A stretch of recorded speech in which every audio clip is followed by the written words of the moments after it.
Well, just got the notification. We are live. It is Triple T on September 6th, 2022, number 36. Wow. Um, yeah, that just happened. So I want to thank everybody for showing up. If you're watching this recording, thank you again for your participation and your support. My name is TJ Zebel. I call myself a professional problem solver. And I just come on here on Tuesday nights at 6 p.m. and open up my brains and dump them on the table for all of your enjoyment and try to share as much of the things that I've learned through the years as possible. Typically, the first hour, I will teach as much as I can. Second hour is open platform, open mic. If you've got something that you would like to work on or have questions, that we are always open to questions. And there is no question that is too small, too dumb, or too wild. I chase squirrels though, so be ready for the squirrels. I've had a busy week. I am up in Minnesota at my mama's place. So in case you're wondering what the new backdrop is, yes, I have not moved. I'm here and been visiting the ghosts of my youth. And I don't know, there's a lot of things that I could cover on that. I don't know if any of you have ever moved far enough away from home that when you come back to visit, if you've lived there long enough or if that's where you grew up, it's the nostalgia part of going around and making sure that things are still where they're supposed to be and figuring out what has changed and running into old classmates. And it's funny. I've run into a number of classmates that in school, we didn't really hang out much. Needless to say, we were not in the same clique. But I was lucky enough to be one of those that didn't really hang in a clique. I kind of got along with everybody. So now that we've had a few years out of school, couple years out of school, either we've forgotten that we weren't friends in school, or things have changed and they've watched me evolve on, the famous social media platforms that we have today. And I have not turned into the person that they all thought that I would be when I graduated. Just to give you a little insight, when I graduated, I would have been, if there were a category, I would have been voted most likely to still be a mechanic in my village of 187 people, probably married a couple of times, 3-4 kids. Whoop, whoop. I've done a few things since then. I'm on profession 28. I've lived in a number of states and a number of countries. And here I am all of a sudden hosting a weekly webinar and teaching stuff that if you'd have tried to convince me when I was graduating that I would be doing nowadays, I would have looked at you like you had a third head and probably had been drinking too much. Just saying.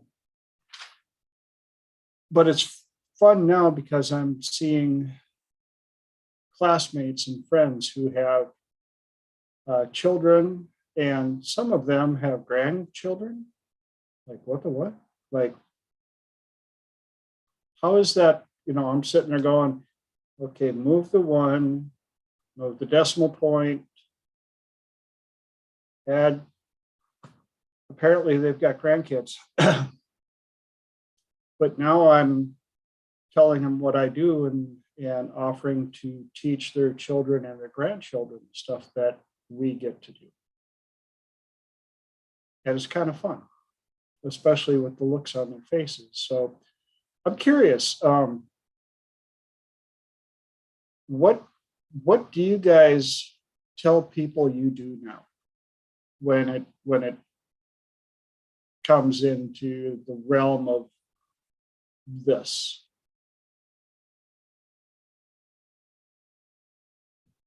Just curious, because I got asked, ran into a classmate, her husband, and a couple that they're friends with at a restaurant the other night. And of course, the wife of the couple was like, "What do you do?"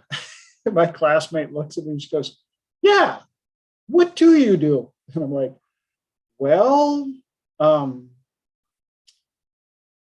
on profession 28 and I'm a problem solver. And I do this and I do that. And I also do clinical hypnosis." And my classmate's husband goes, "Well, can you help me lose weight?" I said, "Yeah." And a funny little thing came up, and all of a sudden he goes, "Oh, that's well, but just the carbs, just the carbs. I don't take away my meat, don't take away my alcohol. Just make me lose weight, And I still get." And I said, funny how the values and criteria pop up when they have to think about what they may have to give up to get something that they think they want. And another good friend of mine was talking about some of the limitations they're dealing with their second youngest child, and how he just doesn't seem to do things like they do, and doesn't care if he has a driver's license or doesn't want to go to college, doesn't really care. He's one of those where apparently he doesn't, circumstances aren't a driver. Don't do this or this will happen. Yeah, so I told you don't do this because this will happen and it's bad. Yeah, I know. You're going to do it anyway, aren't you? Yeah, because I want to. And then mom was telling me how she has all these opportunities to make money, but she gets bored easy and she's giving me all these excuses. And I knew her mom as well. She goes, "Yeah, I'm just like my mom." And so I may or may not have done a little hypnotic languaging during our conversation. And just before I left, I said, when you can finally get past being so proud of being the worst part of your mother, try being something better. That would really make me proud. And I headed out, and I got a text the very next day. "I've been thinking about what you said. I'd like to do some sessions with you." Good. I'd like you to do some sessions with me too. Not for the money or the glory, just because I like helping people. Now I'm 9 minutes into an introductory ramble. Any input, ahas, epiphanies on that from you guys? Quick.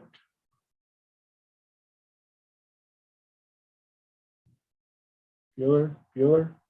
I am interested to hear what other people say that they do when they know this type of information. I have started to tell people that I help them get the change they desire. So whatever change that may be, whether it is to perform better or to accomplish something that they want to accomplish, that's what I work on. Cool. Anybody else?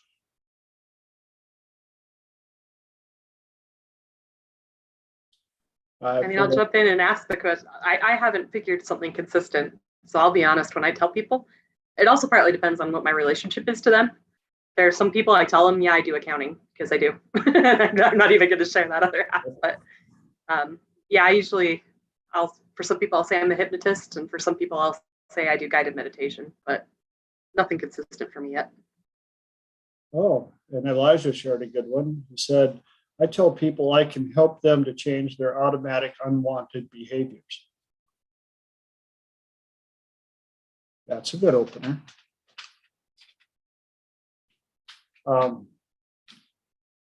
So it's, and one thing I learned the hard way. Raise your hand if you've, or sometimes I say I'm a genie. There you go, Elijah. Pop up a hand or acknowledge if you've ever heard the expression, sometimes free is too expensive.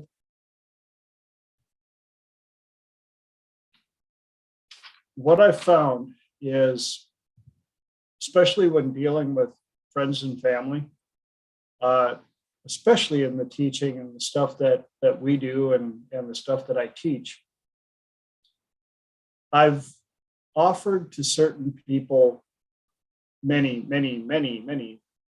people, I guess, that I would teach them some of the stuff for free. Just reach out, get a hold of me. Crickets. And, early in the game, even back before this, because there's a lot of stuff I could teach. I could teach photography, and I'd see people try and take pictures, and I was like, I'll teach you how to do it, just get a hold of me. And nobody would follow up on it. And I used to take it personally until somebody told me, sometimes free is too expensive. YouTube is free. The internet is free. What should we all be able to know by now? Because we have access to the internet. I mean, all of us should be able to speak a minimum of 3 languages fluently, simply because we have access to the internet. I speak English, Drunkenese, and Minnesotan, and a little bit of a couple other languages, and that's about it. And if those of you that are wondering what Drunkenese is, no, you don't have to drink to do that. That's how you decipher texts that are coming in, where people are like, oh, I autofill, I didn't mean that. And you're like, no, I read it and went, I'm pretty sure that's what they meant. Unless it's so butchered that you actually have to write back, like, what exactly did you mean in that last text? So there's free is too much. I apologize. I am obviously normally much more prepared for this stuff, but the only excuse I can give is I've been running beyond full throttle since I got here last Thursday. But I do have some stuff that I didn't get to on the last time, so we can go across that. And one is, I've got some quotes that we can talk about. One is, a determined soul will do more with a rusty monkey wrench than a loafer will accomplish with all the tools in a machine shop, by Robert Hughes. I'll read that one more time. A determined soul will do more with a rusty monkey wrench than a loafer or a lazy person will accomplish with all the tools in a machine shop. Right on, Robert Hughes. And I got to spend some time with one of my mentors here the other day. And this is the gentleman who, Hugh Carl McWhorter. He was a captain in the Navy and a Seabee, and that man can build anything. And in our small town, I think he's built like anywhere between 10 and 15 of the houses in that small town. And most of them he did by himself. And he's 80 years old now, and he's selling his huge house that he built with a huge workshop and building his retirement home by himself, 80 years old.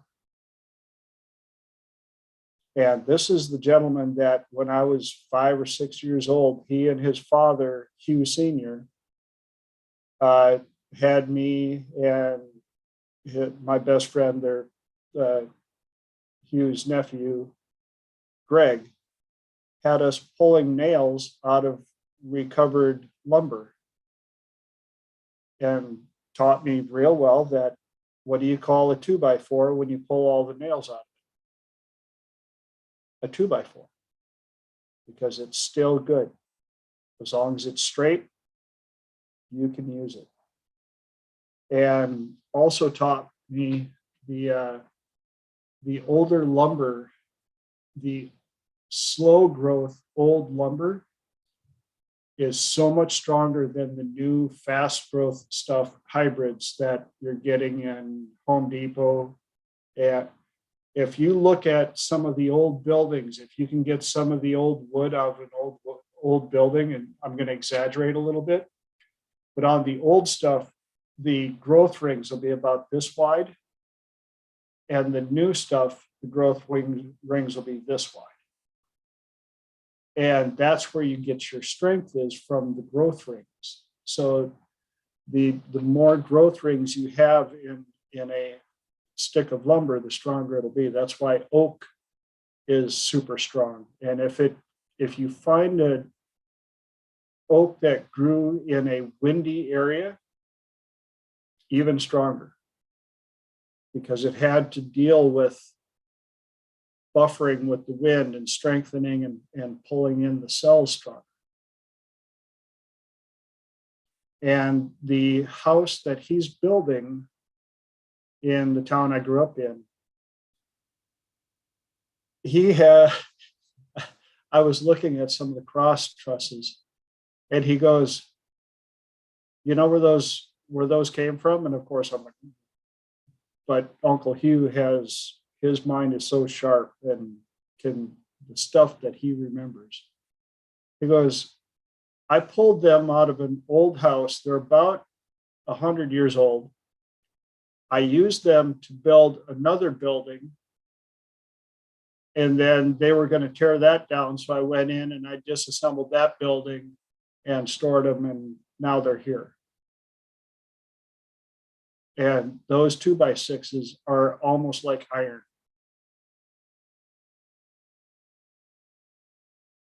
So part of this section is, please reach out to the mentors that have been in your life. I went to school for one thing. My college degree is hotel, restaurant, and property management. The rest of what I learned is on the job, mentors pouring into me, being lucky enough to have an open mind where, hey, we're offering a free class. Would you like it? I got time. Yeah, teach me something. Teach me anything. I'm good for it. Let's go.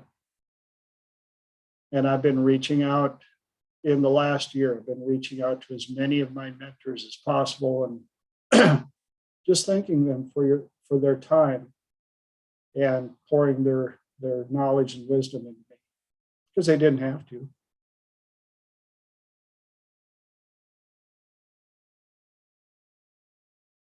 Any feedback on that or input? I'm gonna chime in. I Please. had so I know in our group we knew a gentleman by the name of James C2. He would pop up on Dr. David Snyder's videos from time to time. And I actually reached out to him many years ago and asked him for help on something. And he was like, call me, let me know if you need anything, or like message me. And I felt so bad that he wouldn't let me pay him at the time. He literally wouldn't let me pay him. And I never took advantage of the offer because I felt so bad not being able to offer any type of gratitude Yes, Elijah just put in James was awesome. James was awesome. He was. And he really was. And in 2020, I started to talk to him a little bit more frequently.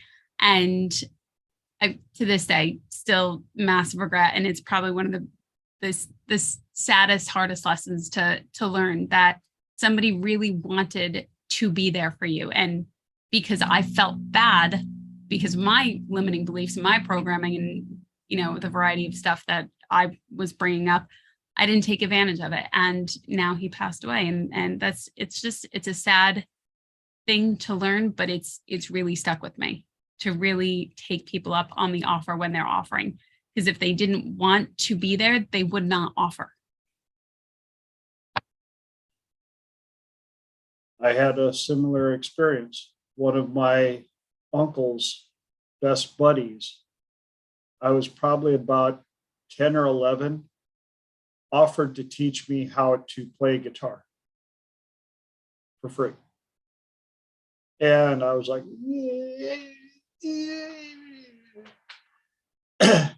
and I didn't understand at the time and didn't know. He became a very accomplished studio artist, played on many different recordings for bands and stuff like that.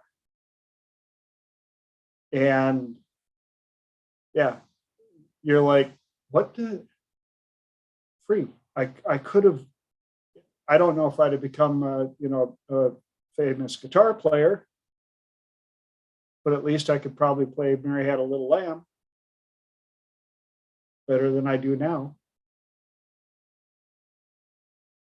So again, free was too expensive. And so it hit me, you know how sometimes it takes longer to figure out answers to some of these things, we'll just call it. And so while I'm here, I offered to a couple of my childhood friends, for them and their family, I said, I would like to extend a major discount on my classes. I'll offer you probably about $7,000 worth of classes for $100. Because it's kind of the adage, if you want to get rid of an old couch, the worst way to do it, even if it's in brand new shape. I mean, it is perfect. Came out of grandma's house. Nobody was allowed to sit on it. It was vacuumed once a month, dusted, and about every 6 months, it had to be moved to get all the cobwebs underneath of it, so it was pristine. The worst way to get rid of it, offer it up for free. You offer it up for $300 or best off. Somebody comes by and goes, all I've got is $50, and you go, sold. Or if they show up and you can tell it's a single mom down on her luck, and she goes, all I can offer you is $50. And you say, cool, $50. I'll help you take it out. And you take the $50, put it in an envelope, and you sneak it into the side. Because you can. But it's a much easier way to get rid of it. Any other input on that? Yes. I'll jump in. So I was actually thinking about what you said about the person with the determined person with the rusty wrench is going to get a lot more done. This past weekend, I actually was spending, I spent the weekend with a dear friend of mine, and I've been having, health issues because I haven't been taking care of myself properly. And there was a moment where I was saying to her that, oh yeah, I can't do that because I am out of shape and whatever. And I suddenly realized that she's been through tons of surgeries and she has some similar issues. And it just hit me, what would she give if she could have a healthy body? What priority would she make it? And here I have this perfectly healthy body, and I'm just abusing it, not using it the way I should. So yeah, that really hit home.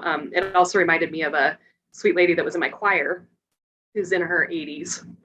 And a couple years ago, in her 80s, she came to the choir and was talking about how sad it was that year she was only going to be able to run the half marathon instead of the full marathon. And it just got me thinking about how much I don't take advantage of the things that I have, the youth that I have. What would she do if she could have my body again, or my youth again? So with that knowledge, what are you going to do differently tomorrow that you didn't do last week? I think I have to put myself in that mindset of pretending that I've had that experience where I could never use my body again, and then remind myself this is my second chance. And yes, it's hard to put into words, but it's just kind of that when I am able to put myself in that place, those moments where you dream that you died, and then there's something you were supposed to do, and you suddenly realize, hey, I'll give anything to come back, and then you wake up and it was just a dream. Or even just little, like, I failed the test and it means that I don't get to graduate or whatever, and what would I give? And then I wake up and it was just a dream. Yeah, I think if I can just tap into that same energy of, it was just a dream, I do have this body, I can take care of it, I think that will change my motivation, change my direction, and change my purpose as well. Well, sadly, what is probably the number one way that people end up changing their lives dramatically? I mean, like overnight, all of a sudden they are much more focused on everything they should do. What is the number one thing that happens that causes that? Anybody know? A near-death experience. Near-death experience. Most people that almost die, or actually, dude, you were dead for like 5 minutes and we brought you back, and they go, the heck am I doing with this life? What am I doing with the way I've been taking care of my body? And all of a sudden they're like, no, man, 2 weeks ago, I was done, toast. That's why the lady that came to me that was suicidal and admitted that she had already written her suicide note and everything. And I was like, yes. Write the day and the time down. You hit rock bottom. Claim yourself dead. You made it. You survived. Now what are you going to do? Why don't you live like you were dying? Got things to do, people to see. A lot of this to do. Don't like the job you're in? Find a better one. Don't like the weather where you live? Move. You're not a tree. Oh, but well, you almost died. Now do you care? No, I'm out of here. It's enough. Peace out. I'm going to live.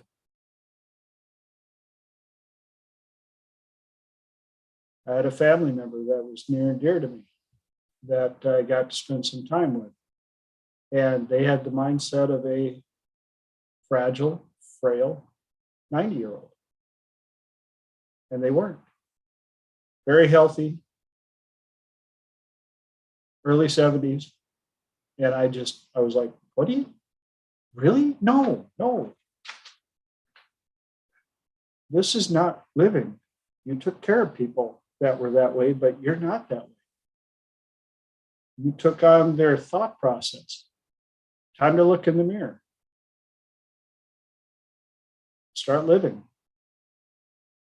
Yes, Lenora. Conversation's gone this way. My godmother recently passed, and we knew it was coming, and she was recently retired, and I kept thinking, like, what are the things that she would have wanted to accomplish? What are the things that she would have wanted to plan in her retirement? And it really just kind of helps you see things from a different perspective when you think like, oh, I'll do it when I'm retired, or, I'll do that at another point in life. And it, it's just very sad. And I know we've talked about, what do you want to think about on your deathbed? And one thing that I had thought for a number of years was like, if I look back and think how much I didn't like my body, that was my dominant thought through my 20s, like that would destroy me. Like if I took that on for 30 years, or what are the dominant thoughts that I want to look back and remember and think about? So I try to think from not necessarily like a near death experience, but like, what do I want to look back and remember? What do I want to do? And is it strong enough that's going to push me through the fear that if I'm not taking action? Well, one day you're going to be over there. So where do you want to be now? Like, what do you want to be proud of? And kind of setting your sights on that. So that's where my brain was doing. And what if you took that realization and allowed it to be your near-death experience? No, and that's where I'm like, there are times where it helps to keep yourself in check, to think about those thoughts. There's a tribe, I forget which tribe it is, and they contemplate their own death, 3, 4, 5 times a day, and it helps to realize like you're here now. Live for the now. Be present in the now. Do what you can, control what you can now, not, oh, I'll do it tomorrow. I'll do it tomorrow, because we are only here for a limited time. No, I just had a squirrel run across the road and I grabbed it before it got away. How many of you know the story behind the Nobel Peace Prize? And I don't have it in front of me. I didn't rehearse this before right now. So I'm going to keep it vague, and we have the internet so everybody can look it up and get the facts specific if that's how much you need it. But Reader's Digest version, the gentleman who the Nobel Peace Prize is named after originally designed explosives and firearms and stuff like that. And his idea behind it was, if you have better weapons, you'll be able to keep the wars shorter. Well, lo and behold, his brother passed away, and the newspaper mistook who it was and printed a headline, the Prince of Death has died, and put his name out there. And he had never saw himself as that. And he was like, no, that's not what I'm about. That's not what that whole, I built these to end wars, to save lives. And when he saw that, that was his aha moment, and changed everything and went to promoting peace, and did it at such a level that in the end, we now have the Nobel Peace Prize. So sometimes it takes, having people think you're dead and finding out what they thought of you to go, no, that's not what I was about. Well, then prove it. What do you want to be about? What do you want people to think about you when you're gone? What kind of a dent do you want to leave in the universe? My father, for living 95% of his life in a town of 187 people, I was surprised. The people that showed up for his funeral caught me off guard in the best way. And the things they said caught me off guard in the best way. And so, a lot of times I've wondered, what are people going to say when I go? here's a crazy, tall, skinny white boy. We never really knew what he did, but he did a lot of stuff.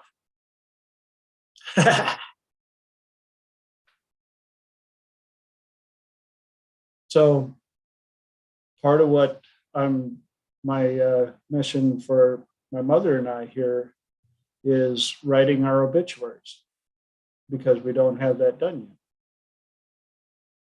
yet. And I want everybody that's hearing my voice right now, write your obituary.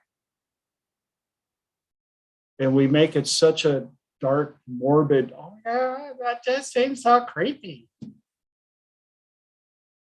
Well, then write two versions. Write the one version that's fairly accurate to date, as if you're going to, kick it tomorrow.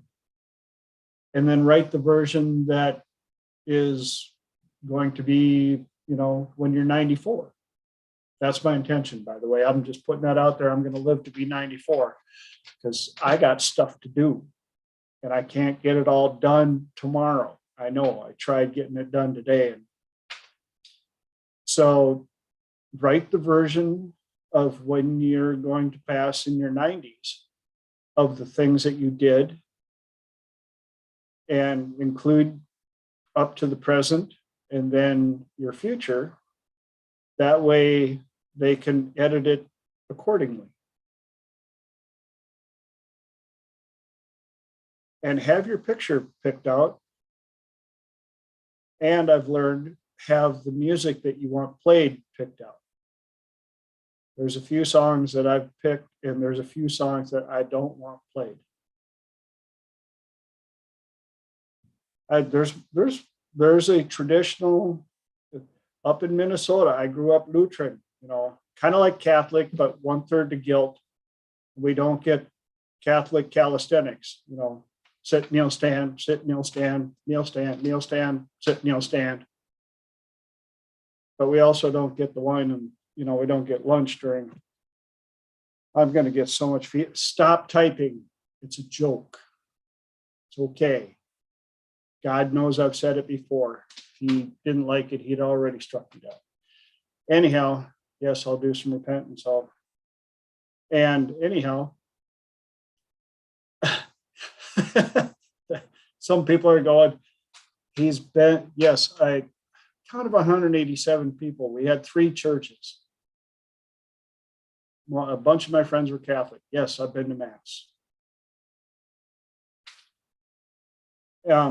But yeah, there's a couple of songs that I just don't, they're funeral songs and they're sad. And every time I hear them, as beautiful as they are, all I can think about is funeral. And it makes me sad. So I'm even thinking about putting one of those crazy videos together that they can play at my funeral. Be like, hey, I'm on the other side. So you're stuck with the video. I'm going to be haunting some of you. So if you see something, if you hear something, it's me. My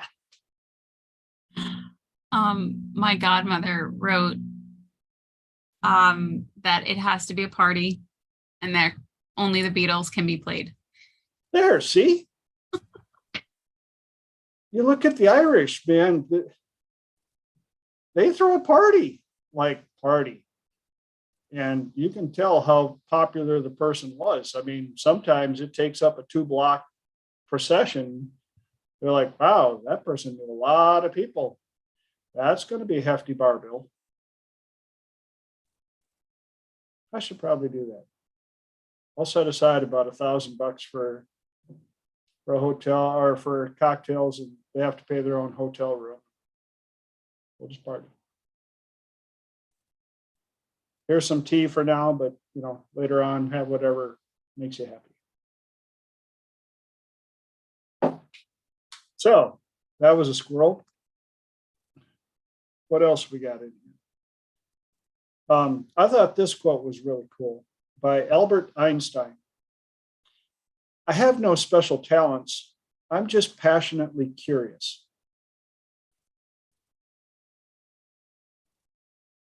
And if you think about who that came from, Albert Einstein.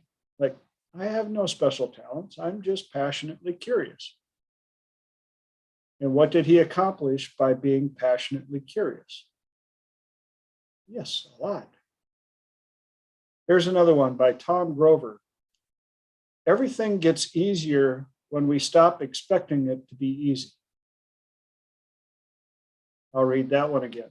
Everything gets easier when we stop expecting it to be easy.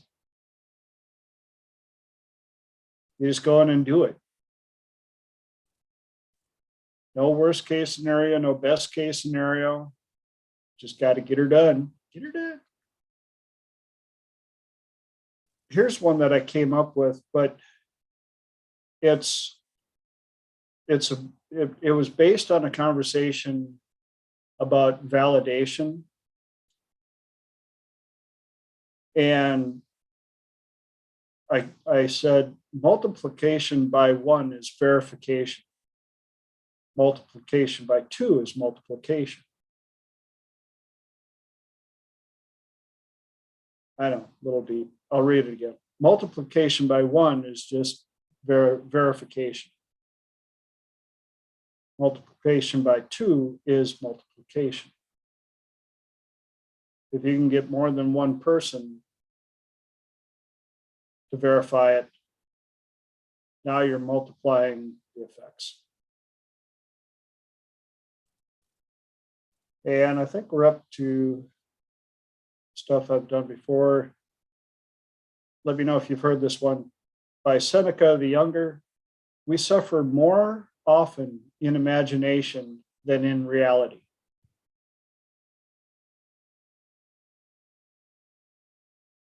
I'll say that again. We suffer more often in imagination than in reality. Which is why I'm so tough on people that constantly go for worst case scenario. In the quantum of possibilities, that means there's also best case scenario. But even then, you can get beat up because if all you're expecting is best case scenario and you get let down, that can be a little depressing. So do like the Chinese farmer. We'll see. It'll be what it'll be. Whatever happens, my track record so far tells me I'll survive because I've made it through 100% of everything that's been thrown at me to this point.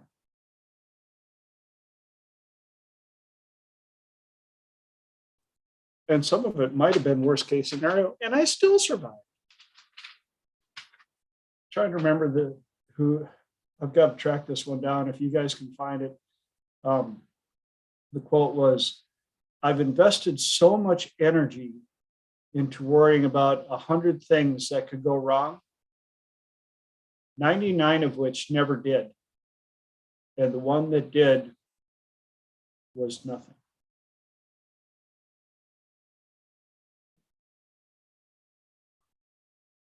Makes living a lot easier.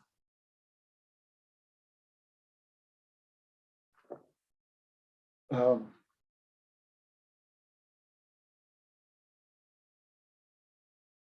don't remember if I think I went through these. So pardon me if I did. I apologize for not having a good syllabus put together, but we can easily lie to ourselves enough to believe that it's true. I'll read that one again. We can easily lie to ourselves enough to believe that it's true. Which is why, our memories are more often than not even accurate. We believe that happened to us. Well, if they're not accurate, then why not believe the best case scenario? Yes, Lenore. I like the when you always mention that. I say this to myself a lot throughout the day, like the one when you say you survived, but also Elijah said a few weeks ago, you don't have to believe every thought you think. And I thought that was really shifting for especially those ones that are just on autopilot. And then you start to go, oh, well, wait. And you really have to start to question it. So, Jonathan. yeah. Yes, for those of you that are watching the recording and can't read the comments and are wondering, oh, by the way, the recordings don't show the people that are not on camera, I've noticed. So if you're thinking it's just the three of us, no, there's actually 6 of us. But one of the hidden people put up, then what if I had heard was, if your aunt had balls, she would be your uncle. I'm going to probably torque off some people, but she's probably from California. Stop typing. It was a joke. Probably lost a subscriber there. There you go. Now I'm on video. Yeah, there you go. Here's to, in regards to expert and leader. Who is the expert? Someone who is just a few steps ahead of you. And I've noticed that enough to make it true enough to be true. They don't have all the answers. They just have more of the answers than you do. And if they're the one that's the farthest ahead in the group, they're the expert. Until somebody else comes along who's a few steps ahead of them, then they're the expert. Which means, depending on the group that you're in, don't be afraid to speak up. You may be the expert at that moment. Don't underestimate what you can give to the group. Those of you that have been watching my videos and been around me long enough know about the 9-year-old in the semi-truck. Semi-truck got wedged into a tunnel because the driver didn't know how to read numbers. And they had to bring out all the experts to figure out how to get the semi-truck out of there without destroying the truck, the trailer, or the tunnel. And all the experts are investing all this time, and they're like, oh, it's just, we're going to have to cut the trailer and the truck apart to save the tunnel. And a 9-year-old boy walks up and looks at it and goes, why don't you just let all the air out of the tires and it'll come right out. And everybody was like, and that's what they did. Let the air out of the tires, backed it out. Who was the expert? A 9-year-old who knew nothing about trucks, had no driver's license, couldn't operate a tow truck. But for 15 seconds, he had the answer, and thank God he wasn't too intimidated to bring it up. Which leads into the next quote. What's the difference between the expert and the leader? Think podcast. The leader invites experts to share their knowledge. If you're a leader long enough, you'll become an expert. I'll read that again. What's the difference between the expert and the leader? Think like a podcast or a webinar. The leader invites the experts to share their knowledge. And if you're a leader long enough, you'll become an expert. I have kind of something I'd like to chime in on. So I think it's important too, I mean, and the examples you're giving say this, but we think about you need to be 2 pages ahead, but sometimes the expert's also the person who's 20 pages behind, 20 chapters behind, but he happens to be reading thoroughly and he catches the thing that you missed. And I mean, because the thing I'm thinking about, I'm sure we've probably all heard about the Challenger disaster. And there was a guy who knew that could happen in the room, but Nobody had the lead. A true leader has the humility to say, you know what, I may be 20 chapters ahead in the book, but I'm still going to listen to you. And nobody in that room wanted to listen to him because he was the junior member of the team. And it's the classic example for groupthink. That's also the classic example given when they say don't extrapolate your data beyond the relevant range. But I think it's also the perfect example of a true leader is somebody who has the humility to know that anybody in the room might be the expert, might have that missing piece. So just thought I'd throw that out there. Exactly. And I'm so glad you brought that up, because I also am blessed enough to be able to do some corporate coaching. And one of the things that I tell them oftentimes is, how many times do you do, and I just had it, mastermind sessions that include the people on the floor, not just the supervisors, not just the top ranks.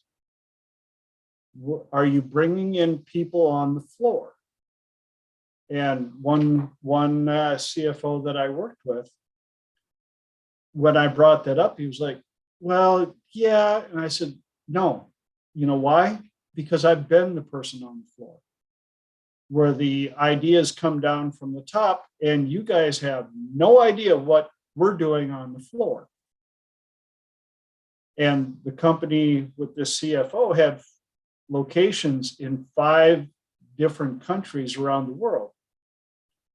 And of course, I got the excuse, well, it's a little tough. I said, do you want to succeed or not? I'm just throwing stuff out there. Try it for 2 meetings. If it's stupid, then go back to what you're doing. The feedback I got from him, absolutely. All of a sudden, the people on the floor were correcting, the size of the Zoom doubled, obviously, because they still had all the supervisors, but each supervisor got to bring one person from the floor in their department to join them. And everybody was allowed to understand this is a mastermind. We need everybody's input. Don't be shy, please. And all of a sudden, the stuff they got out of the first meeting from the people on the floor was like, well, what you mean that's not working? No, it's not working. And then I said, and it has to be all the different departments, because HR needs to understand that we've got a shortage, but finance needs to understand that, well, but we don't have the budget for this. And we've been budgeting for that. And the people that are on the floor that are running the machines are going, yeah, in your guys' timeline, you don't quite understand that it takes X amount for us to be able to do this with the staff that we have, and we need another machine, and how to, And he said, all of a sudden, all this information came in that nobody knew about. And all of a sudden, the machine started running just like that. And again, it goes right back, who's the expert? Sometimes it's the person standing at the machine who, when being told that, it has to be done this way, has the ability to say, how are you going to do that? Here's what I learned. Here's what I know from real life. Your computer missed that in its simulation. And we're 5 minutes away from the top of the hour. Any input, questions, ahas from that, or anything else that we covered so far in this first hour? We got time to throw one more out. Here's one that's been getting to me. Anxiety and fear are a lot of pretending. pretending what could go wrong. I'll read that one again. Anxiety and fear are a lot of pretending what could go wrong.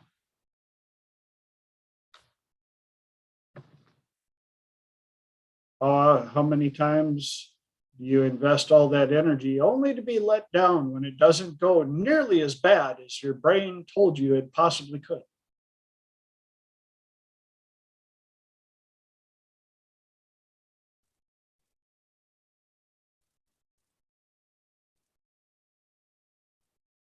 Any input, ahas on that?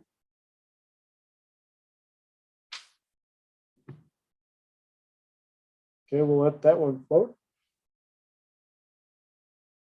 It is easier to be wise for others than for ourselves. And I'll try to read the name, but if you're French and I've butchered it, best I, Francois de la Rochefoucauld,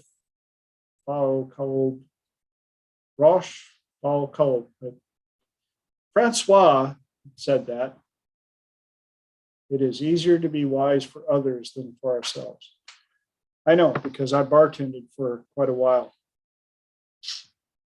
You hear a lot of advice in the bar, especially right around, hour before closing time or so. But it also impressed me how easy it is to give great advice to other people that we should be taking ourselves.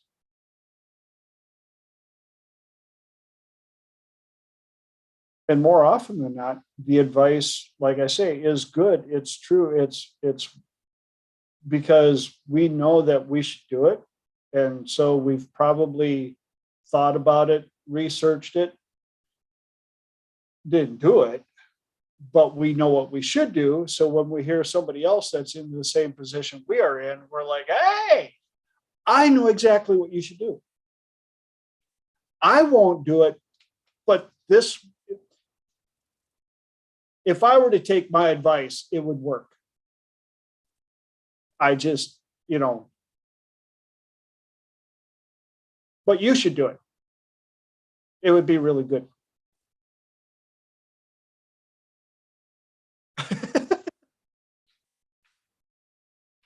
Any feedback on that? I saw a couple of smiles and ahas going. I've never said anything like that before. Okay. Nope, not me. I think you're shaking your head the wrong way. I Can tell by the honestly, sarcasm. I don't even have to do that. I'm like, I've done that many times. I have done that many times. I'm guilty of that stuff. Not so much like, because I don't really give advice to anybody or anything like that. So it's not so much the same as like, oh, like the way you said it, but more like if a client came to me with the problem that I'm trying to solve for myself, I would know the sequence or the steps, but I'm kind of, I can't see my own blind spot. Do you know what I mean?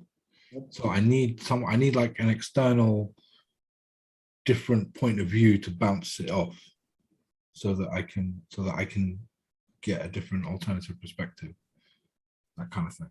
Yeah. Yeah. And I have to admit, my course for relationships, I've been giving relationship advice before I even started bartending. But yeah, bartending, man, what a great place to give advice, because where do people come when their relationships aren't quite working the way they should? Oh, it screwed up again. I'm going to go to the bar and think about it over a couple of cocktails and talk to the bartender and get some advice. The other one, not just the bartender, the taxi driver. Taxi. You talked to a black cab driver in London, Same way New York has the yellow cabs, we have the black cabs, right? They know everything. They're such worldly people. You could say anything about any subject and you will find an expert driving a cab. It's so funny. And another one, hairdressers. In fact, one of my friends that I visited here, she was a hairdresser for many years.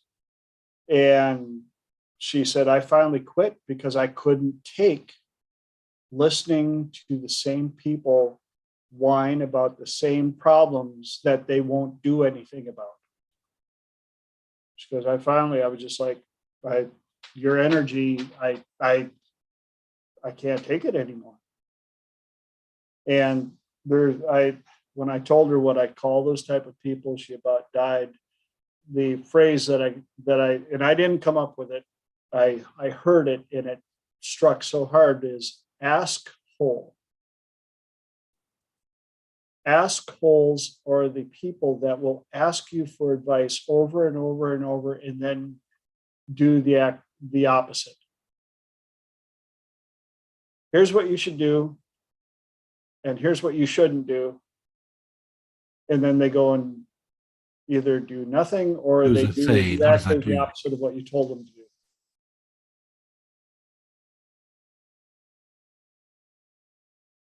What's that? I didn't hear what Elijah said. I said, do as I say, not as I do. Yes. But I need advice. Oh, that's good advice. Yeah, but I'm not going to do it. I mean, it was great advice and it would probably work, but I'm not going to do it. I just wanted to hear what your thoughts were. And wow, yeah, that really sounds like it would work, but I'm not going to do it. Another version of ask hole is they ask for advice, you give them an answer, and they give you at least 3 reasons why it won't work for every solution you come up with. Everyone. And then after a while, you're just like, well, what should I do? I'm like, what does it matter? What does it matter? Because it doesn't matter what I give you for advice. You just want advice so that you can come up with all the reasons it won't work. And I've got better things to do with my brain energy. What, now you're mad at me? No. I'm just got better things to do with my energy than to come up with solutions that you're going to shoot down like, play pigeons. So that brings us 3 minutes past the top of the hour, which brings us to open mic, open floor. Did any of you have anything during the week that you wanted clarification on, or it doesn't even have to be with what we're talking about, just stuff you would like everybody here to help you with, give you advice on? Hopefully you'll find something that you'll actually use.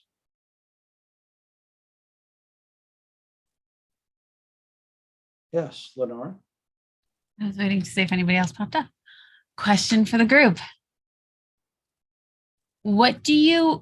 If you come to a crossroads and you realize that, okay, this thing that I was hoping with, and this might be right up Holly's alley because this is about manifestation, this thing that you wanted to occur isn't occurring. And how do you come to terms with that? Good luck, guys. I would have a lot of follow-up questions personally. So question number 1 is, are you trying to manifest something that involves somebody else's free will? No. So this was about the spread and dips that I was creating, and I've come to the decision that I'm probably not going to keep creating them for this one company that I was creating them for, and I'm just gonna be done. Okay. I mean, you may already have the answer then. Just kind of a principle. The next 2 questions I ask is this something that maybe the universe is trying to tell you that it might not be a good idea for you to manifest it because it's actually unhealthy and it's trying to spare you from your own poor judgment, shall we say? That's entirely possible. And I think I'm very attached to it, as in the you know, when they're like the movie The Secret or something, they're like, ask and it's given. And because it wasn't, I'm working through that. So that could be the answer. The third answer, and I'm honestly leaning away from this one for you in this particular situation. The third question is there some part of you that is unwilling to become the person who's capable of having it? I think so. See, in this particular case, I'm kind of leaning away from it. That's not the vibe I'm getting. The vibe I'm getting, honestly, is, and it's not even something you're not supposed to have, but maybe the universe is saying this is not the right timeline. Maybe something else needs to happen first. Maybe, and it might just be, hey, there's something even better. You haven't dreamed high enough, or this isn't what you think it is, or, a lot of that sort of thing. So those tend to be my three questions. And I guess the fourth one is also, timeline.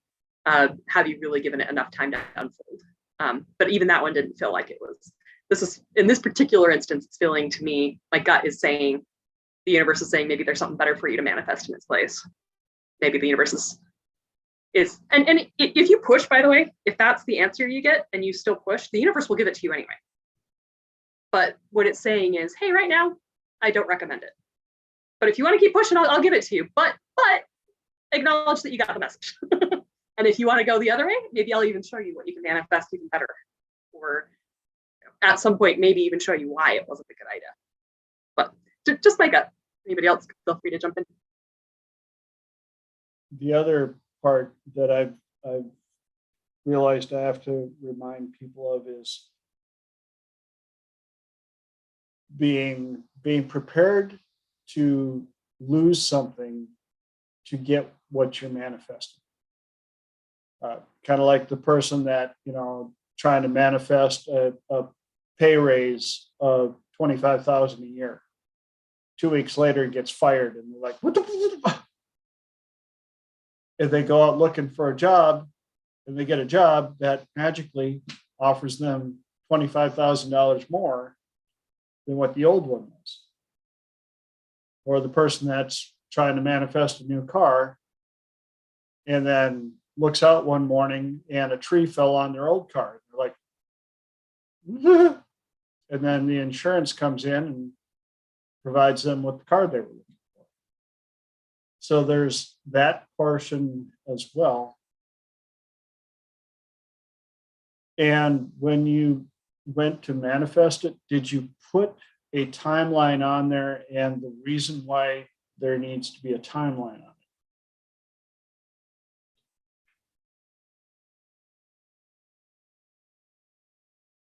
I've probably gone back and forth because I feel like that's a little vague. There are people that'll say like, yeah, put a timeline on it. And the other one's like, no, don't put a timeline on it. So it's probably gone back and forth, which in fairness is probably a very confused GPS that I have right now. Well, part of it is going to be what it is, obviously, and why you need it. Like two of the people that were in our class for manifesting were put a car on there because the car that they were driving was a POS, and they were trying to figure out, what am I going to do? And so the manifestation was, I need a car in 2 weeks. Boom, car showed up like in 2 weeks, and it was exactly what they had put into the manifestation. So there is the vaguely specific. Then there's also if you have a strong enough reason, you can, I've seen people manifest stuff within hours. And then you can imagine 10 years. Sometimes It's it's so simple. I'll manifest a parking spot when I'm pulling into the parking lot. Blows my wife's mind away. She's like, we're never gonna find a place to park. I'm like, you get so lucky. I'm like, that's because I believe that I'm lucky in finding a parking spot. Now, is it luck or is it manifestation? We can argue that, but in the end, I got a place to park. You just made me think of something else I wanted to add. Another thing that I have discovered is one of the rules of manifestation is something I call it the trial of faith. And a lot of times just before you get something, it looks like it's the exact opposite. So the examples I've got are very, personal to my group, but like, for instance, people who say, I want to pay tithing, which we commit that we're going to donate a certain percentage of our money to good causes and, not hoard all of it. And people who start paying tithing, I noticed in the first couple months, maybe only the first couple weeks, their finances are never worse. Their car breaks down. They have all these medical bills. And what it is it's the universe testing. Are you really committed to this? Do you really want it? Or are you going to give up? Do you really have no faith and you don't want it? And so if you give in and you say, you know what, I just can't afford it this month, I'll start next month. That's what's going to happen is you just wipe the slate clean, you're starting over again. But if you push through, Lillian Bridges called it, I think I've said this before, but the styrofoam walls, that they look like a brick wall. But when you get to it and you push through it, if you prove that you're committed, and I'm going to do this no matter how difficult it is. And I've heard, people saying this about Sabbath as well. Like, I'm going to try to take a day out of my week and focus on meditation and things like that. The first week, I have a million things I got to get done. I can't take the day out, but lots of things. But if you prove that you're going to do it, from that point on, like with tithing, all of a sudden your money, you somehow have more money every single month. You don't even know where it came from. Or, with the Sabbath, you suddenly, everything gets done faster and better in the few days. And that day that you decide to take for meditation for personal growth is special and you don't have to. Anyway, so just throwing that out there. Like I said, I call it the trial of faith, but sometimes it comes right after it looks like you can't possibly get it. And to piggyback on that, expectations in time, we often, we often overestimate how long it'll take to do something and underestimate what we can do in the amount of time. If you give yourself 3 years to accomplish a goal, it'll take you 3 years. But if you give yourself 6 months to accomplish the same goal, you'll get it done in 6 months. And if you want to see it true enough to be true, anybody who has ever sold a couple of houses and wanted a little better ROI, they buy a property and when they move on, they're like, oh, I wish it had this. We should change the carpet someday. And, it'd be cool if we painted the house and and then all of a sudden, 6 years later, we should sell this place. Yeah, but we'd get a lot more money if we, changed the carpet and painted it and did some of these improvements. And all of that gets done in 6 months. And when it's time to sell the house, now you've got it just the way you want it. Ta-da! Way you wanted to live in it for 6 years, you got it done just in time to hand it off to somebody else. So,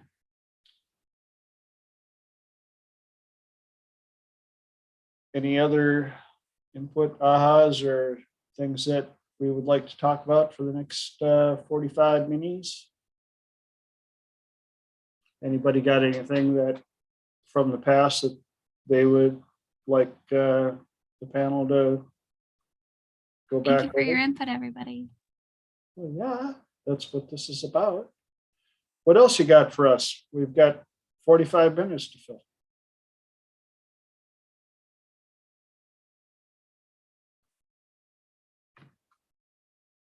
Bueller, am I going to have to be reading this stuff for?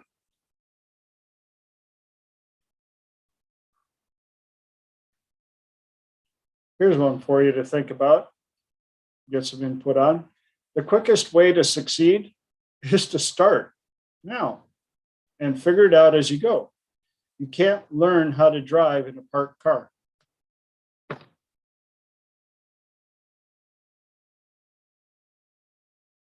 I'll read that one again.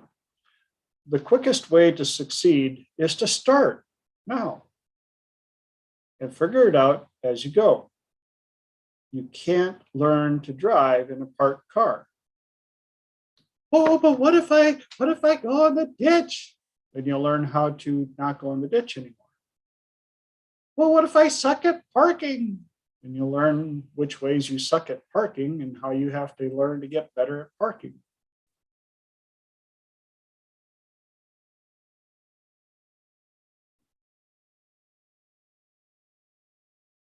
Yes, Lenora.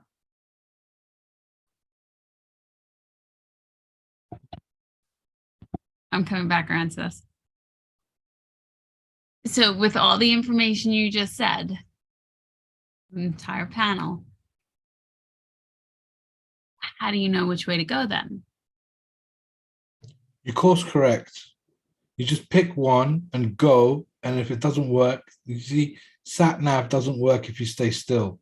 Well, what if only it's course like that corrects one more after- time, one more, just do one more. And what if you're like, well, then I didn't do the one more? What do you mean? Wait, say that again. What if it's like, just push one more time, do one more? It's like one more rep, go one more round. And then is it like, okay, are you giving up or are you saying, are you coming, like, you see the No, I'm confusion saying you here? never give up. And you follow the feeling.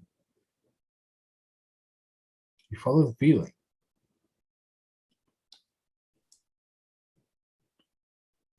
Anyone else want to jump in and help me out?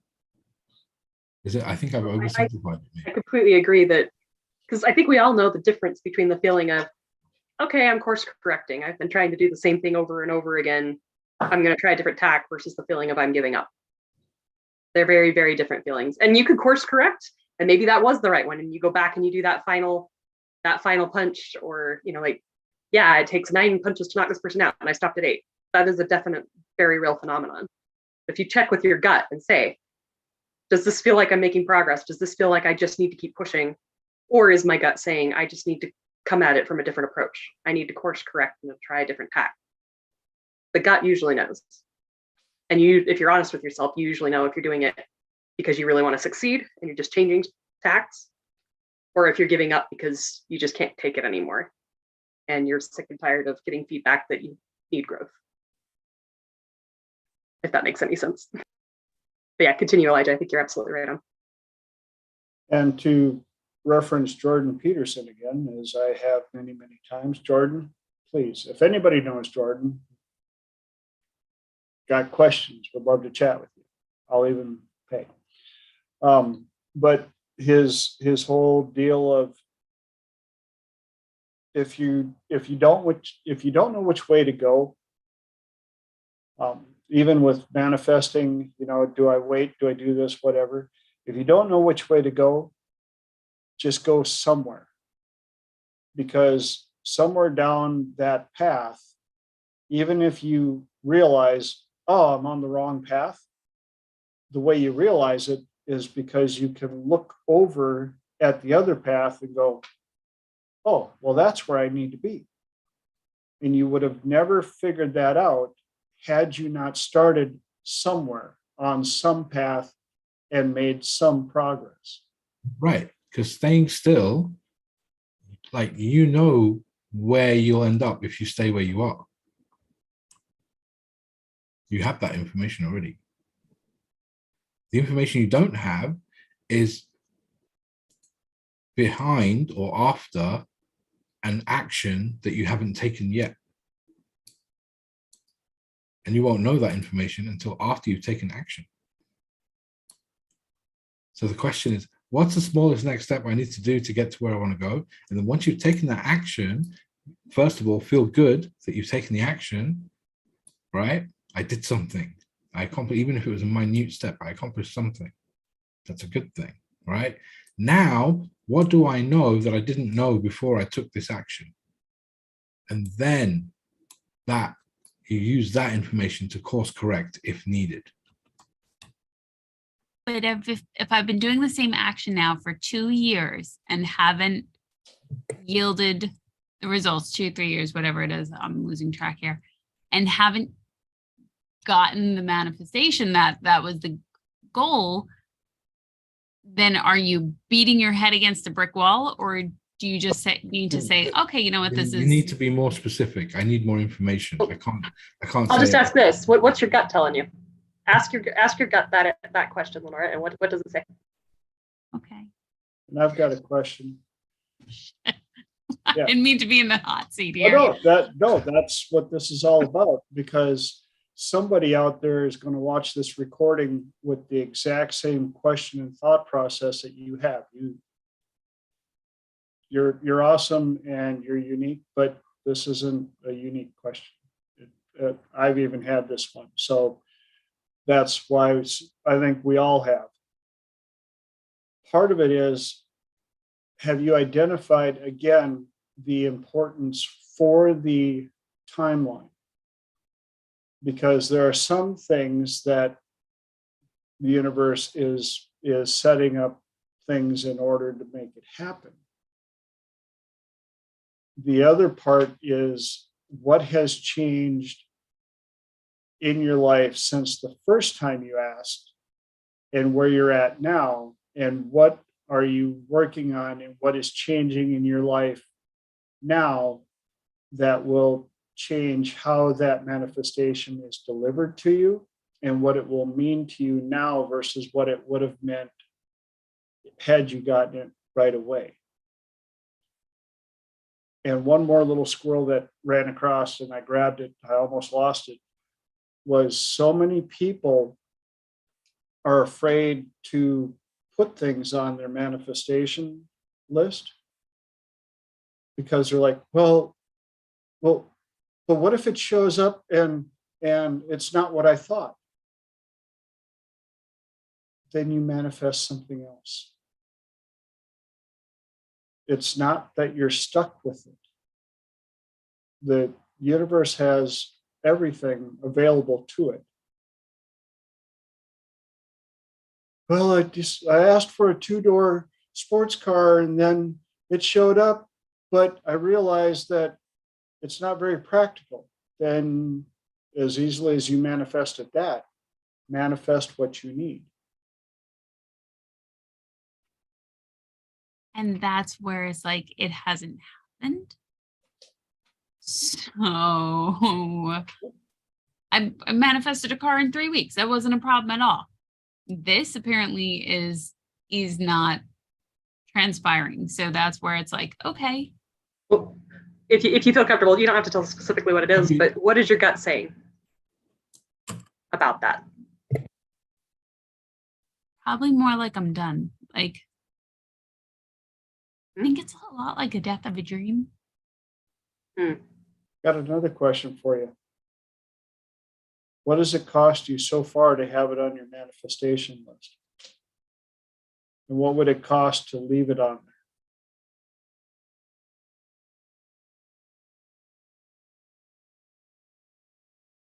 there? Time, energy, money, but like not in a good way. Okay. Then what if you just left it on there without pursuing it with your time, energy, and money, and just told the universe, surprise me. If I'm supposed to have it, drop it in my lap someday.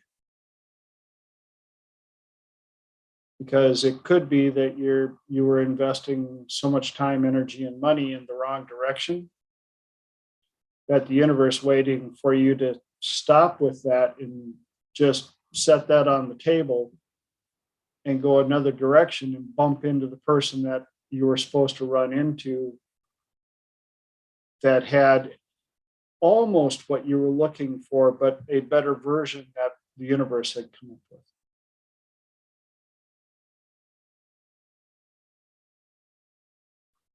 That was delivered to you by a squirrel, by the way.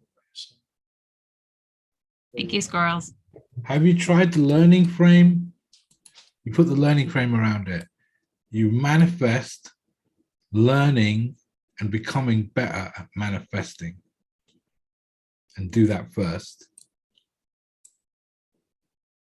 You always use the learning frame. When you use the learning frame, it becomes like pressure comes off. So let's say, for example, the thing you want to manifest is, I don't know, like whatever, right? Instead of trying to manifest the thing, you manifest learning how to manifest the thing. And that way the pressure's off, because you're not actually manifesting the thing, you're just manifesting learning. Yeah.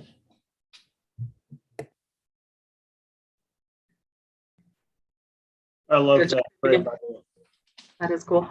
I think, what TJ's question was actually pretty much the exact question I was going to ask too, is what is it costing you to manifest this? Because when I come up against something that the universe is saying, maybe you don't want to manifest this, if it's just a 2-door car and I need to manifest a 4-door car, there's no cost to that. The question is, are you pouring into a dream that is the wrong dream because there's something better and you're going to miss out on that other dream by pursuing this dream? So like, for instance, if at one point I believed, accounting was my dream. And so this is kind of my story. I don't tell this to many people, but now it's going to be on YouTube, sweet. But when I was going into, when I had just graduated with my master's degree in accounting, I had always wanted a PhD, and everything was falling into place for me. I happened to meet the chair of the committee that said she was going to allow me to skip the entire application process and go straight to the end and be one of the final candidates if I would just do what I needed to do. And I went and I loved every minute of it. I love being a PhD. I love the idea of doing research. I love the idea of doing teaching. And, I'm finally getting to take accounting. She worked on the FASB, the Financial Accounting Standards Board. And there was an internship. I might be able to do that, and it just, everything was falling into place. Everything felt right. And I just remember, I remember exactly where I was. I was coming home one day, so excited that everything was falling into place. And I said, clearly this is what I'm supposed to do. I love it. I'm so happy. And this voice came into my head and said, if you want to do this, you can. Everything will fall into place, but it is not the right dream for you right now. And it just was, I had to sacrifice this dream, but looking at it, I never would have ended up in this world. And now that I know what I have, now that I know what the different dream is, hypnosis and NLP and all this stuff, I wouldn't have had the time to do this. There's a lot of reasons I know I would not be in this world right now. And I look back at it and that dream was beautiful, but this dream is 1,000 times better. And now that I know what I have, I wouldn't give it up ever for that other dream. But, like I said, if it's just a car or something, changing course, you're not sacrificing the thing that's important. But if this thing on your manifestation list is something that's going to sacrifice something really important that you are called to do, and you may not even know what that is yet, if it's just, you can't do both, that might be a reason why. It may not be the reason, but it is sometimes the reason that the universe is saying, you know what, this isn't even a bad dream. And if you really, really want to push through, you probably can get it, but I need to give you a wake-up call that because this is taking so much from you, it's going to be such an investment. It's going to take away your ability to do something even more important. So whether that resonates with you or not, you feel free, but I just thought I'd share that. This may be, look, I apologize for coming in late and you may have already covered this, but I find that the biggest block to my manifestation is if I really want it and need it, and my heart's so invested in it that's the block. And I don't know how to, it's only when I don't care that it just happens, or when I've cleared all the needs and wants and got to have it, and the real personal investment in this dream. And I still haven't really got the knack of that. Yes. Have you Fran, covered that you already? No, you just reminded me. It comes back to the unconditional love, right? The effort that you put in has to have the form of unconditional love. You can't be upset when it doesn't work. That's what makes it work, because you give your energy because you want to, because that's who you are, and that's what you do, and that's what you want, right? Yeah, it has to be unconditional, and no how can I say, like what Fran was saying, like the need and the desperation and the thing, that's got to go. Yeah, absolutely. Because people say love is the most powerful thing, only when it's unconditional. Conditional love, when people are like, oh, I love you, but I expect this from you in return, that's not the real thing. That's not the real thing. It doesn't work. And I think deservingness comes into the want and the need that, I need this, I want this so much that, but do I really deserve it? Is this who I am? Can I accept it? Can I believe that this is me? And that's where it gets so much into the real core of who you are and what you deserve. And look, I mean, I'm sure we've all had a potential partner that we've really, really, really wanted to get to know. And it's the wanting that gets in the way. When you don't care, easy as. That's why I There's do like the, an inverted backwardsness to it. that's why I do the 1-year moratorium in my dating protocol. As soon as you change the energy, all of a sudden it doesn't mess up your thinking, and the people around you migrate to you because you don't have that energy of, are you the one? Oh, you could be the one. Come on, be the one. I just need one, but it's got to be the one. It has to be the perfect one. And I just realized, man, Fran's lighting is so good. You look so beautiful and vibrant, and I'm obviously not in my office. I am in terrible lighting, and I look like I haven't slept for a week. So it's the lighting. I'm definitely not as tired as I look. We could put a convict background to you and with the height, if you like. And do you think that would enhance it a bit? Well, at least we know what the time is. We do. Anybody else got anything they want to throw on the table that we can work with? Bueller? No? I would like an opinion on something. So what is the difference between thinking you have a path towards something you're trying to manifest and pursuing that path and not allowing for a course correction, thinking you have it, but then you never actually get it? So it's like escalation of commitment in manifesting. You think you see the way there, but it's not working out. What point do you say, okay, another path has to be available, and you take a different path rather than pursuing that and continuing to escalate your commitment to that path?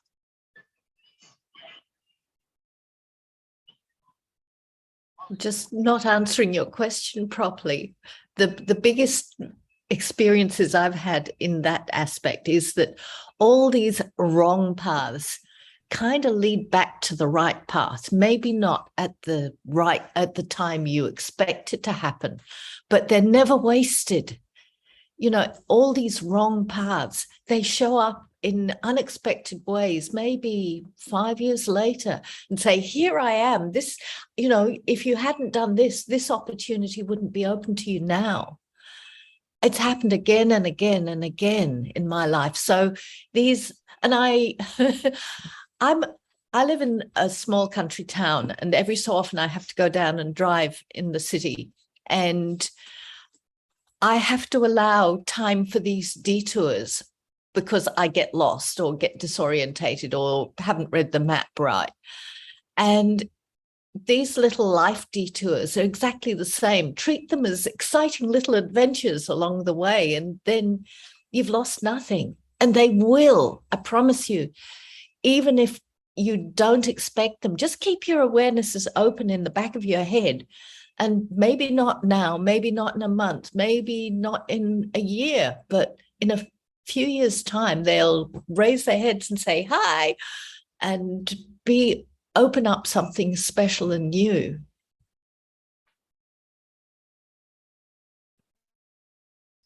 Talking again. I second everything Fran said, actually. I keep thinking it and didn't say it, so Fran must have been the one that needed to say it because she said it perfectly. Another thing I would say too, maybe other people have had different experiences in their manifesting.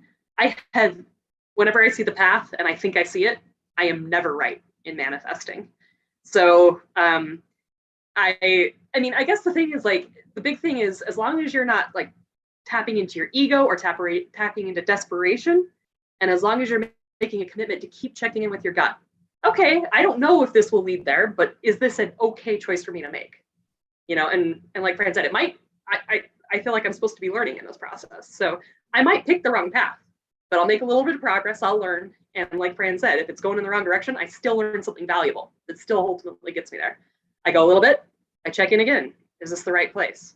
So I think as long as you have the humility to keep checking in, what comes in is a lot of people get that pride of, I know my path. I know my path. I can't deviate from it.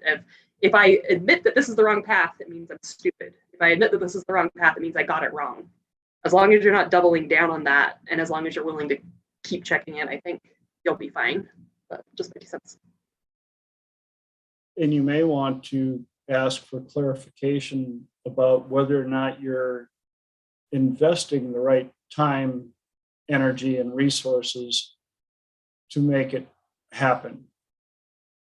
You know, there's so many things that we can manifest, including health and body and all that stuff. And well, it's been on my, I've been trying to manifest it. You know, what do you do?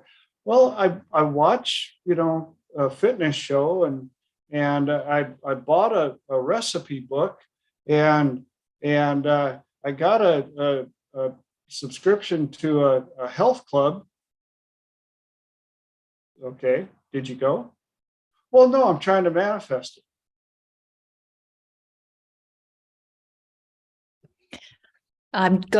Have to tell you a silly story.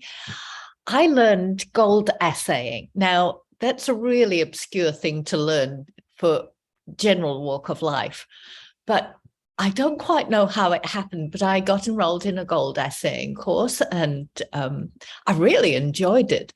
And it normally leads into the mining industry and gold refining and doing a lot of samples, which is a hot, really dirty, shitty job. But I've found it's actually popped up in all sorts of other places, being actually doing this process and having that skill under my belt. It's led to a lot of openings that wouldn't have happened otherwise. So, and I wanted to jump back to Holly's comment about desperation. Desperation is the thing that blocks you. And desperation is the thing. How do you get over that? Who knows how to do that?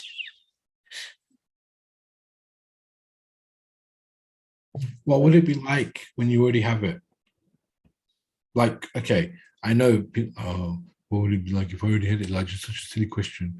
But seriously, like, if you consider just for a moment, right, that at some point in the future, whether it's tomorrow or years and years, right, at some point, you'll be in a place where you want to be and things will be good. What will that be like? Yeah. And how do you know?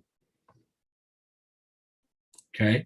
And instantly, if you even just to understand that question, you'll notice that it puts you in a better place. It puts you on a completely different frequency, a completely different vibration.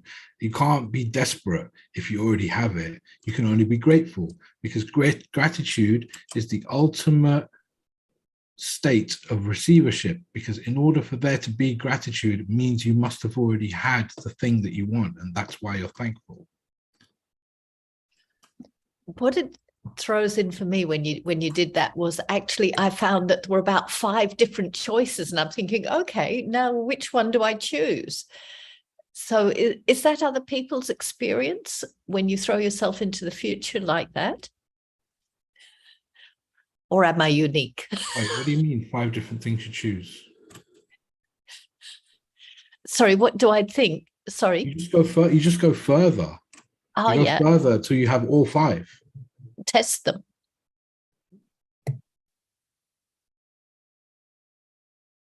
I say what that kind of makes me think of. I saw a article earlier this week, actually, and it was back when they did like recording with cameras and stuff. And there was a guy who'd won a scratcher lottery. He won like $50,000.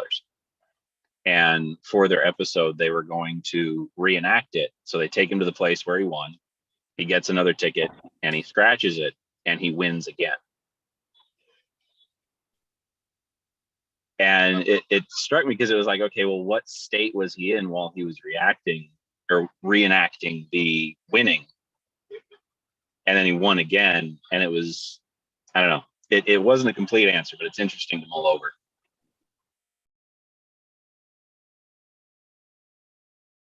Another thing that crossed my mind when you brought that up, Fran, was with all the stuff that I've gone through and ended up in places that I never imagined, had things that I've manifested just like that. And then all of a sudden it was taken away and going, and then I'm somewhere else going, wow, I would have never ended up here if I'd have kept that.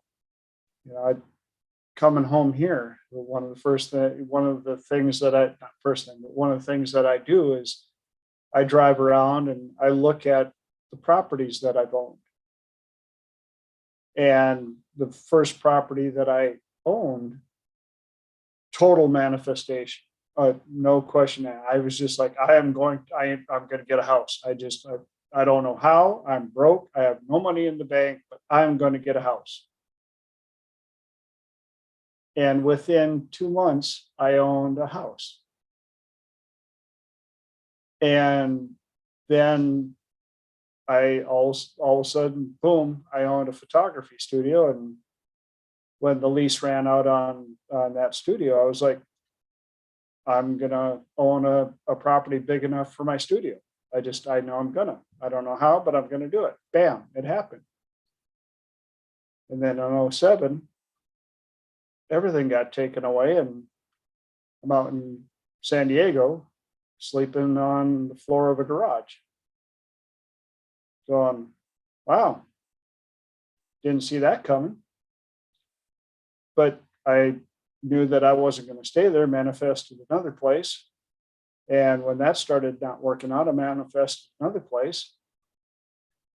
And I realized that had I not done that, or had I not lost the property, I would have never ended up in San Diego, which is where I met Dr. David Snyder, which is how I know almost all of you, the majority of you. So I had to lose my photography studio on 20 acres at the end of a dead end, surrounded by 140 acres in government program that was paradise. I knew I was going to retire there. I just knew it. And if I still had that, I wouldn't have ended up in Australia the way that I ended up there. And this, what we're doing right now, Triple T, would not exist.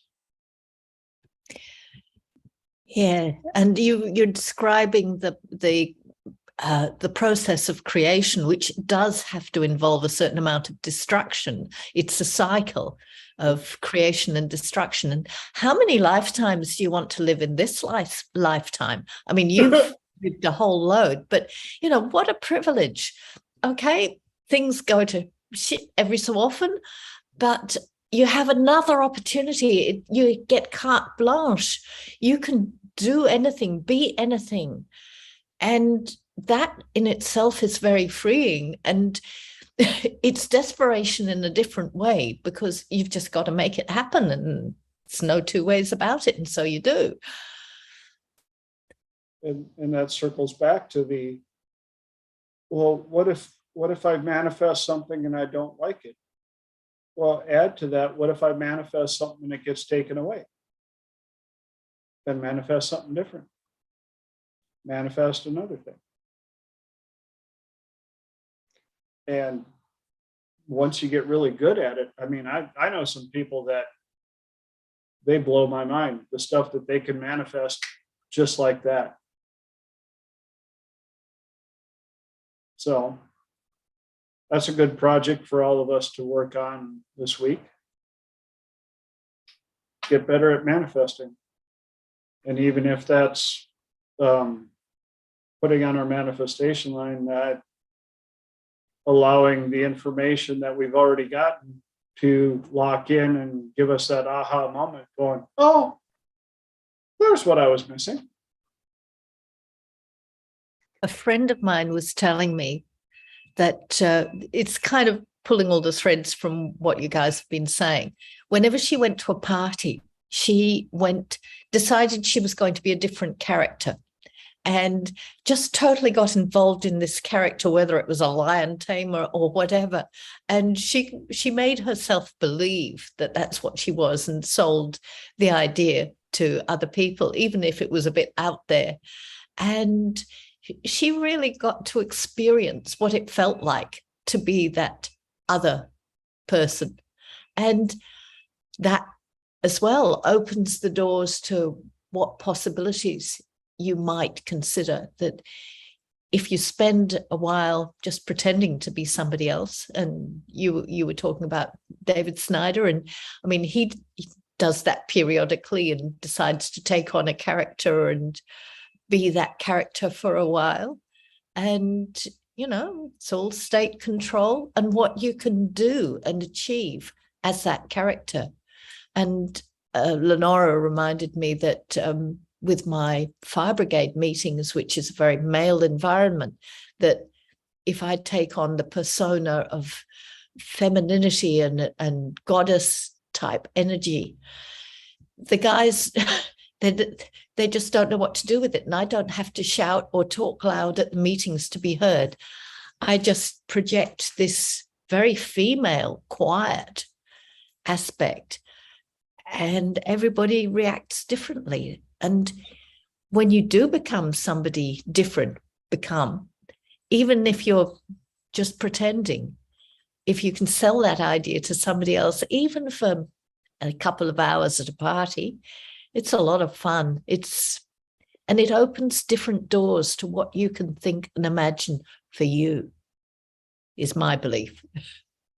Yeah, and that's why in my class, Identity Management University, which I've been asked to put on again, I tell people, if you can act it out, you have the ingredients inside of you to be that person.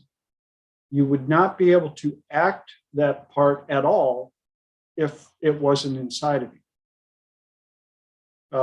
One person that I was working with very recently, they same thing.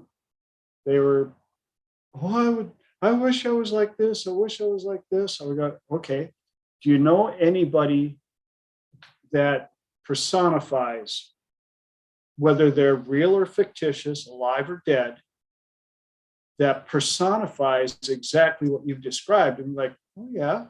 I went, okay, I want you to step out of the room and come back in and show me what that looks like. And they walked back in the room completely different. 3 inches taller, energy abounding. The voice that came out of their mouth, completely different. Actions, hand gestures, everything was there. And I got goosebumps. And I said, you have everything inside of you that you're asking for. You're just afraid to use it. Now we just have to figure out, why are you afraid to use it? Well, what if people think I'm weird? Then they're the wrong people. Well, what if, what if you can what if all you want, but if this is what you want and you've already proven that you have it, what if you find out that you had it in you all along to be that person your entire life, and you refuse to do it because you what if'd yourself out of it?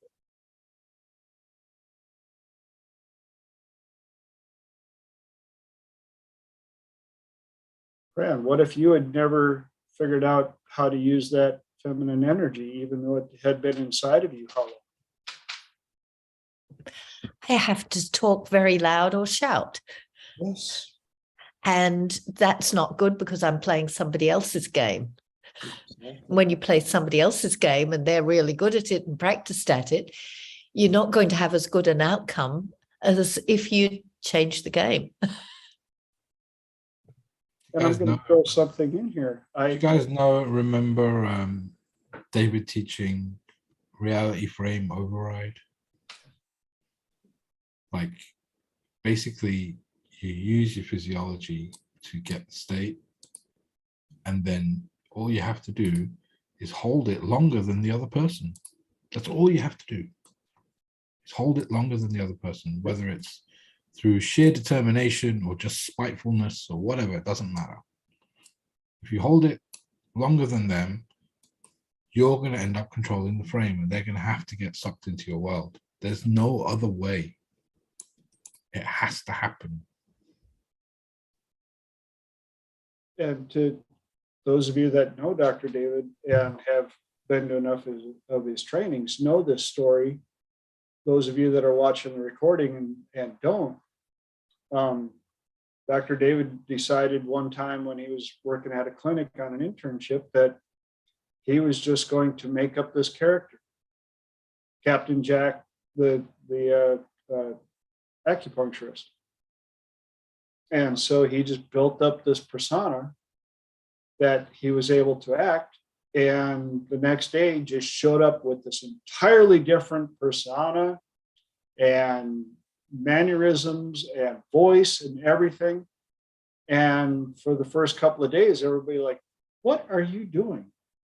Why are you talking like that? And he held the frame. He just kept he held it for days. Yeah. He held it for days and days. And at some point they just went, like, they just assumed that that's who he was now. Yeah. And just carried on as if it was normal. You know, they were expecting him to be like a pirate, you know? Which sometimes makes me a little jealous of method actors. The thing that got me to remember to say this was when Fran said, oh, that doesn't work because it means you're playing their game. And really, all you have to do is just stick to your own game. It might sound overly simple, but you know, a lot of times it's our own impatience that ends up like biting us in the ass. Do you know what I mean? And I have a confession to make. Night before last, I finally met up with a childhood buddy of mine that we were best buds as kids. And he's become quite successful, pro-am golfer and well-to-do in financials and everything. And when we were growing up, his family was actually quite a bit poorer than mine was. And he invited me over to his new house, and it's huge and it's on the lake. And he had two couples at his place for supper and invited me over. So I'm odd man out. And I have to admit, I was a bit intimidated because of one guy's a CFO for a very large, well-known company, and was talking about the 3 homes that they own.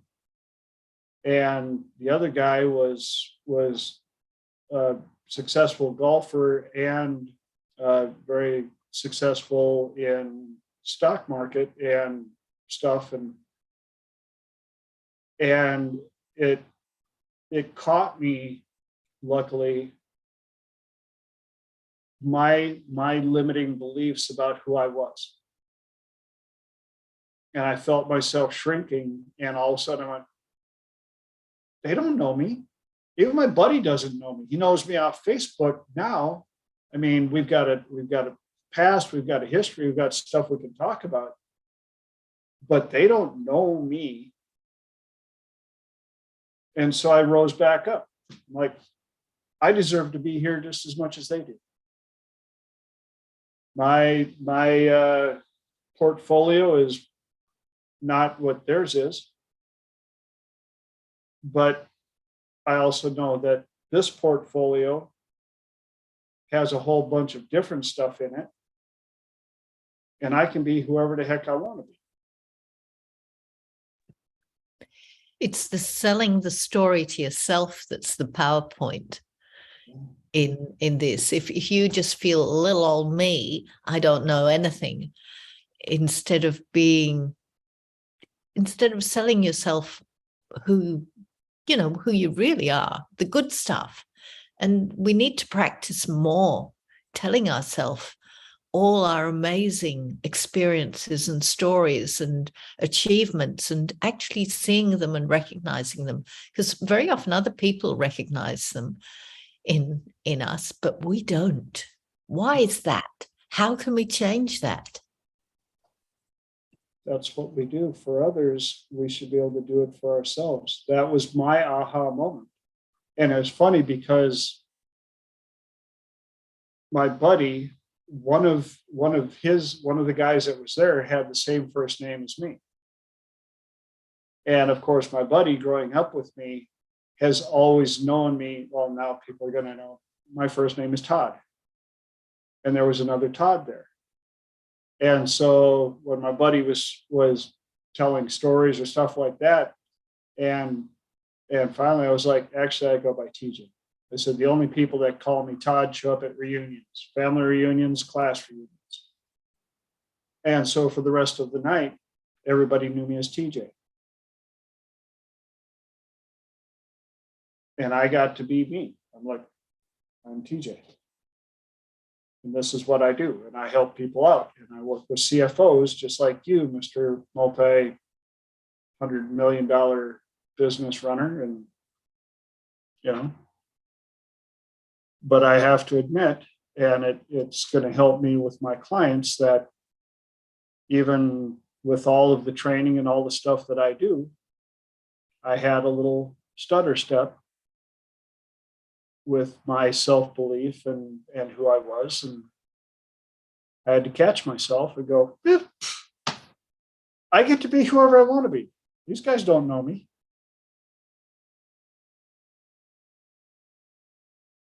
And you guys get to do the same. In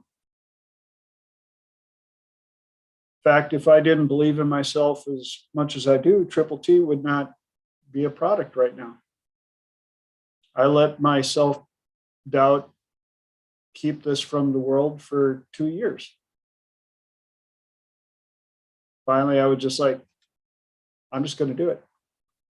I don't know if I've got enough material to keep it going, but we've made it 36. I don't know if I'll be able to interest enough people to have people show up, but right now there's 7 of you. And I've gotten feedback from people that can't watch it, but they've been watching the recording. So yes, you people watching the recording now, thank you. And that brings us to the top of the hour where, Francine popped in, and I don't care if you guys can pop in for 30 seconds to wave your hands and smile. It gives me energy, and it gives me purpose and validation. And I just want to thank every single one of you, truly, truly, from all my being. Share this with others, and for those of you, if this is the first one you've watched, I thank you just as much. Hit subscribe. Please leave comments, even if nothing else. Like, I was here. Nice shirt. Ask questions. Give me insights for another talk in the comments. People can feed off of that. Hey, would you talk about da da da da da? Even if you can't make it, put it in the comments. it'll help me out because, like I say tonight, with everything I've had going on, excuse. I wasn't fully prepared, and yet we still were able to fill up 2 hours. So thank you. That also means that we filled up our 2 hours, and out of respect for your time to say goodbye and how much I love and adore you all. And thank you for your cumulative time, because I can't give you more time. If I could, I would be a very, very rich man, because everybody needs more time. So have an awesome week. I will see you in 7 back in my office, and I wish you all the best 7 days until then.